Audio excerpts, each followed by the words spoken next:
Hey, what's up, you guys? I have discovered a new way of like being able to do my mic situation where I just have it next to my camera. Doesn't this feel like we're really moving the needle forward? Really big things are happening on the account today. Where I no longer have to carry my phone. Beside the point. Um, we are a week into my content creation challenge. I hope that we've been, enjoying some of these YouTube videos. But today I wanted to talk about something that I have written about on Substack. I have a Substack essay up on this. I'll link it down below. I'm blanking on the name of it right now.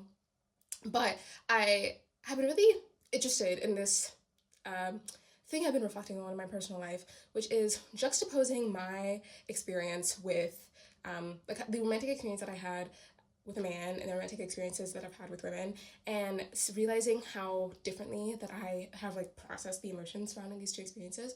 Obviously, it makes a lot of sense. I did upload a video in honor of Pride Month not too long ago about how I have learned to accept myself as a gay person. So that video is up, I guess, if you want more of my coming out experience and my feelings around being queer.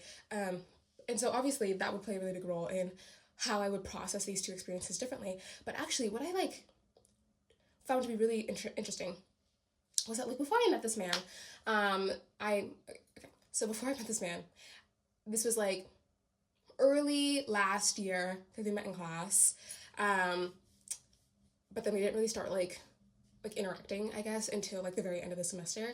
So it was most of early last year, early spring semester.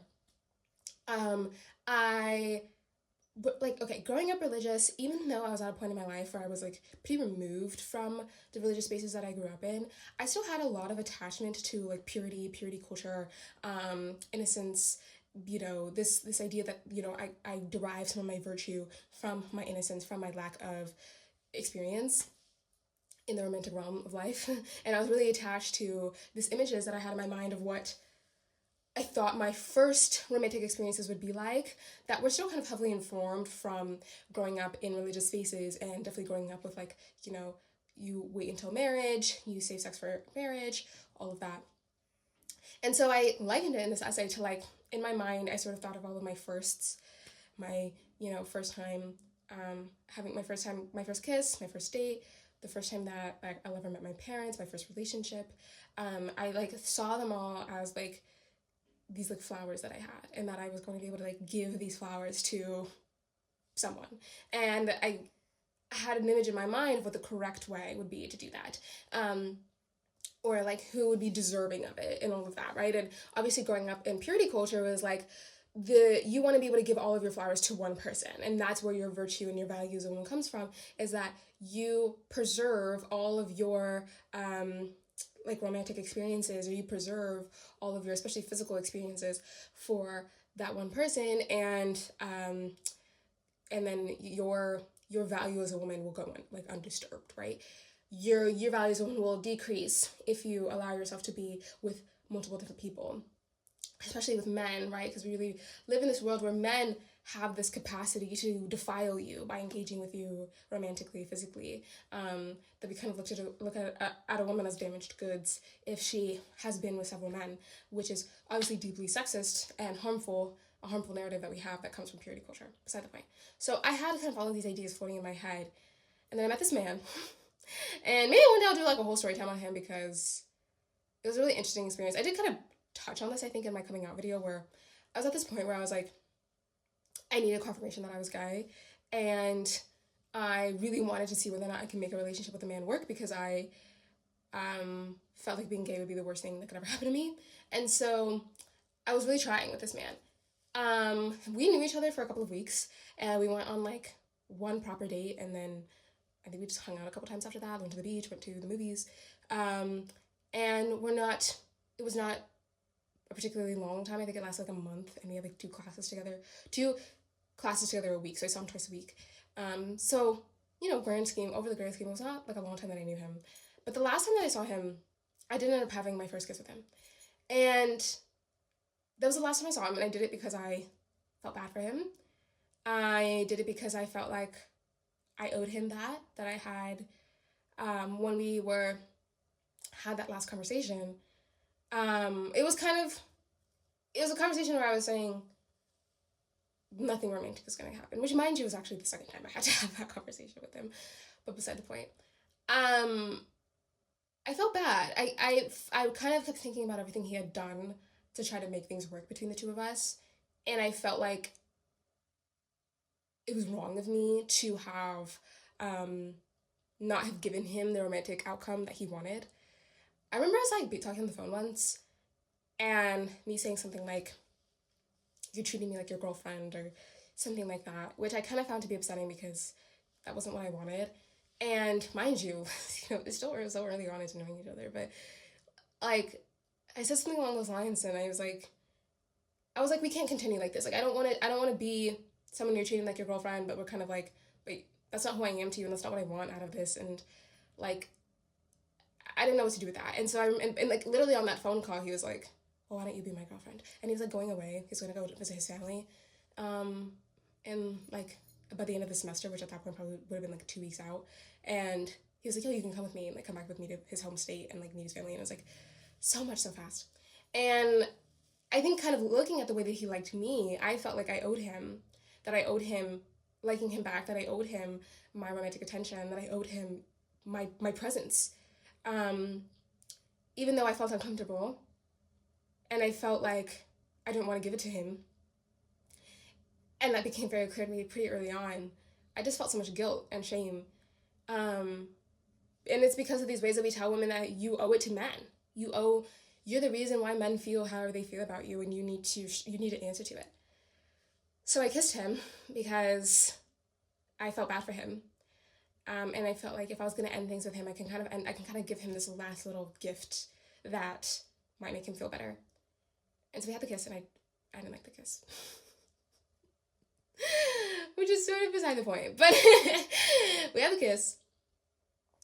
And then I left his house, and I remember like driving home. It was kind of late, and I was driving home, and the freeways are pretty empty, and I just felt like, okay, it's over, like it's done.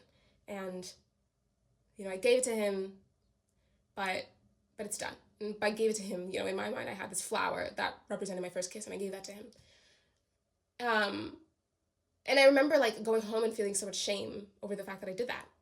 Even though in the moment I thought it'd be a good idea, I felt bad because I was like, God, I could have done it in a more special way. I could have given it to someone who deserved it more.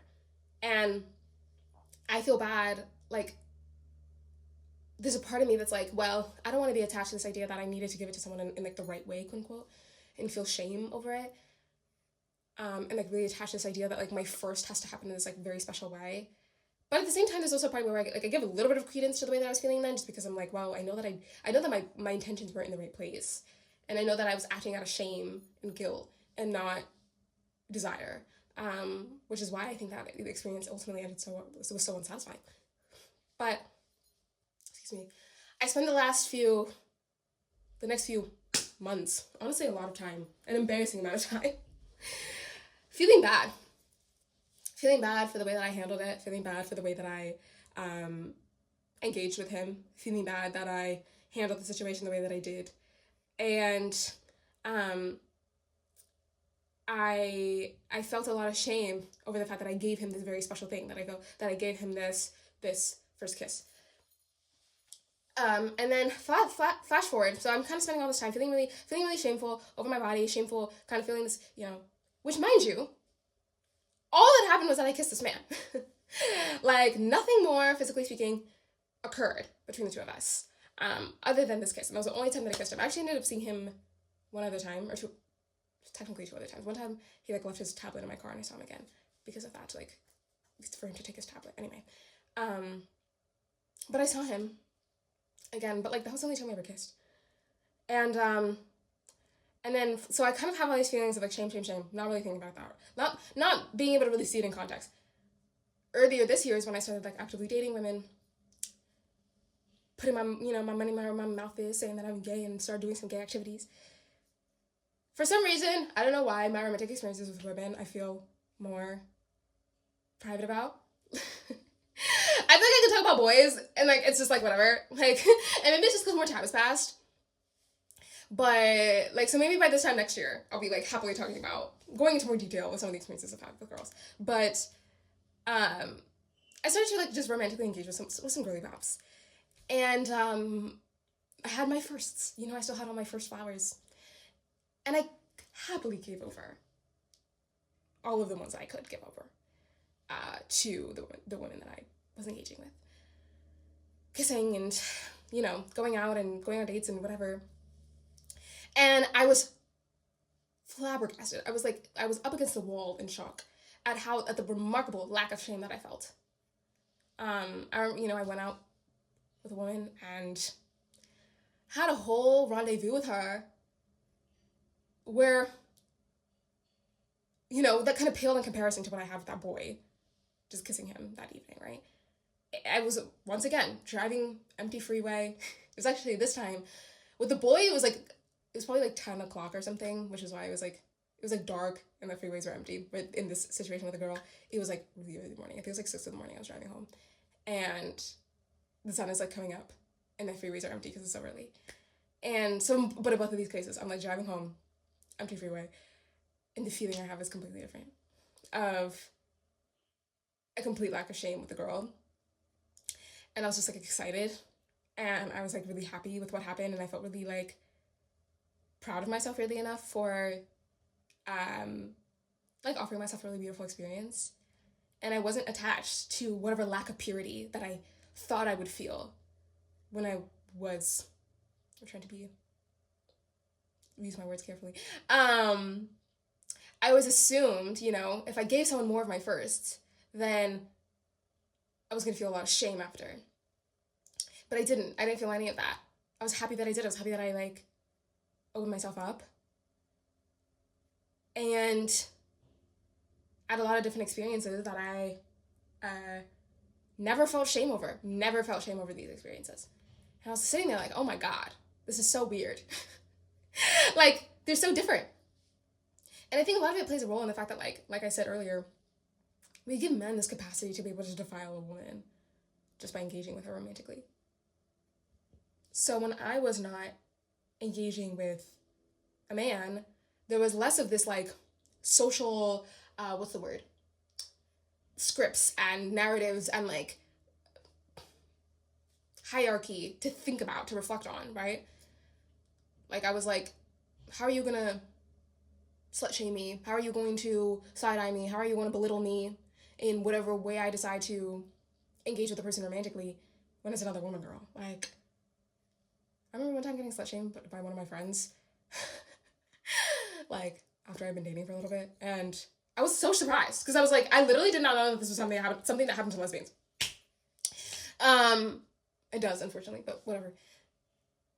There was like, so there's an element of that, of like, men don't only like have this power to defile you, so the view as a woman, kind of have these experiences with women, like, there's less social narratives in your head telling you that you did something right or wrong, right? So there's that piece. But then there's also the piece of, obviously doing this experience that I found to be really enjoyable for me, and because of the fact that it's coming from a place of a lack of guilt and shame. And I just think that the way that we make women have to think so hard about how men are receiving them, how much men want us, and having to answer to their desire, and their desire is our responsibility, then of course, like, you just, I wind up in these positions where women are acting out of guilt, or they're acting out of shame, or they're acting out of, or even if they are acting out of desire, there's like this shame that just kind of waits for you at the end of it. That's like telling you that you did something wrong. That I think only becomes obvious when you're, not only becomes obvious, but for me became obvious when I was no longer engaging with men, no longer engaging with the species that we have this like, all of these stories around, and all of these social hierarchy of like, men can defile you, and you as a woman need to protect your purity, and da-da-da. When I was no longer engaging with a man, where all of that was like then in my head, then it became very clear what was going on from the jump. And so I just want to kind of present these stories, and how much an attachment to purity I think changes depending on the context, but also just how much of that is like wrapped up in our real visceral, body-based attachments to purity and to shame and all of that. I don't. I might have been more eloquent on the matter, but and it's like I said, I'll have it linked if you want to like explore my thoughts from a different angle. But yeah, I think like, ultimately it was this thing of, it's not like this man, there's something fundamentally wrong with him that he did something to me that he needs to atone for. it was just all the social narratives that we have about the way that you're supposed to feel about your body as a woman when you engage with a man. That shame is something that you need to be really on guard about. And it was not like the woman was my messiah and that she was this perfect person that I should also sit there and feel like, oh, I can't ever imagine how I'd feel shame over, engaging with a woman, because there's also queer women out there who have experiences with women who do feel shame over that, and we have to hold space for that as well. But really, the point is that shame because you allowed yourself to have a romantic experience, or shame because you were processing and figuring out what to do, and you're growing as an adult, is like not that's okay, and like we need to like have space for that. And to not make 50% of the population be so on guard about their feelings and always having to act out of guilt, as to prevent that shame, or as to, like I said, be like strategic with it to try and prevent it from happening. We should just like allow people to engage with their bodies and not feel bad, essentially, is the point of my story. But thank you for tuning in. I will see you again next week.